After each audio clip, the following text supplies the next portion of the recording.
Perhaps you are cramming for a project and decide to do work in the morning. Your plan is to fall asleep promptly at 9:30 p.m. and wake up at 6 a.m. But it's 10 p.m. and you still haven't fallen asleep. We've all been there. My body isn't behaving the way I want it to, and I just need to go to sleep. Perhaps you've already considered the possibility of inducing sleep. You may have heard your friends taking melatonin pills to induce sleep, and you've been thinking about giving it a try. Do melatonin pills work? Well, in this video, I'll tell you everything you need to know about melatonin and drowsiness in order to aid your drug usage.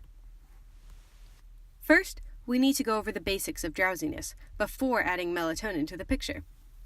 You may have heard the terms sleep dip and sleep deprivation, and your intuitions are correct.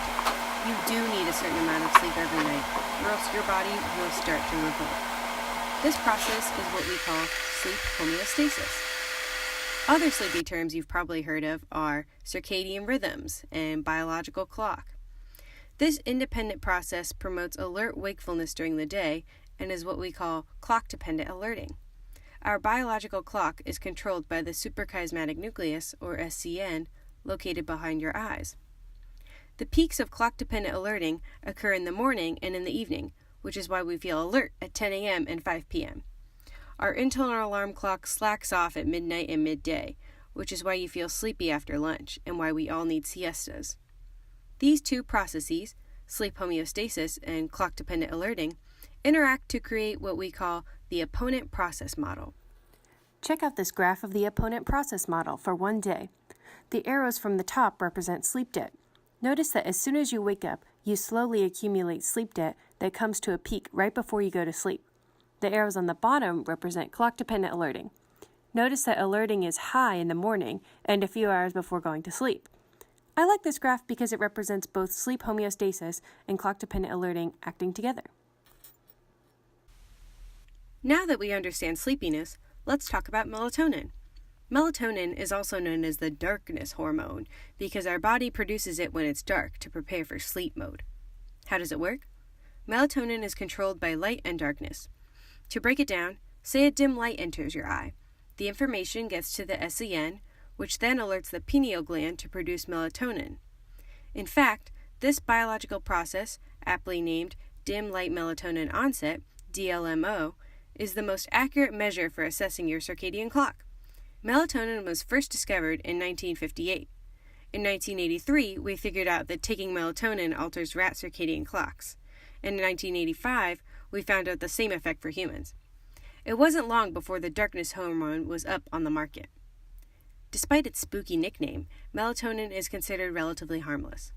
In fact, in 1994, the FDA ruled exogenous melatonin not as a regulated drug, but a dietary supplement. That is to say, it is the only hormone available at CVS without a prescription. However, you should be very careful. Since melatonin pills are unregulated, the information on the bottle may not always be accurate. Well, in every other instance, you should just get the cheap generic drug. For melatonin pills, you should look for the special labels from verifying organizations like NSF International, USP, or ConsumerLab.com. But the big question, do melatonin pills work? Well, it's complicated. Some people see effects and others don't, and there are many studies with contradicting results. This is because it's difficult to isolate the effects of melatonin when everyone has different diets, sleep, activities, and exposure to light. Studies do more clearly show that melatonin is unfortunately poor for sleep disorders like insomnia. However, it works great for people with altered clocks, such as from shift work or jet lag. It will also help your grandparents, since their frail bodies have more trouble producing melatonin. But if you learn anything from this video, it should be this. Melatonin doesn't cause sleep, it promotes sleep. Melatonin just causes phase shifts in your circadian rhythm, i.e., changing when you fall asleep or wake up. Recent studies show that the optimal timing for optimal phase shift is about 6 hours before you fall asleep, or more precisely, you want to take melatonin before your body starts producing it, or DLMO at 0, to trick your body into producing it earlier. So, any tips for using melatonin pills? 1. If you want to dramatically shift your circadian rhythm, perhaps before an international flight, Start taking melatonin a few days earlier to make a gradual shift. 2. Another great tip is to double down on methods. Thinking in terms of the opponent process model, you can use melatonin to alter your circadian rhythm and use sleep debt to alter your sleep deprivation. 3. Studies show that there isn't much of a dose-response relationship with melatonin, meaning the recommended 0.5 milligrams will really do just as well as the 5 milligram dose. Lastly, don't take melatonin pills while drinking alcohol, or else side effects will bite back.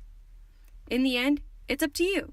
Go out and try melatonin pills for yourself to see if they work for you.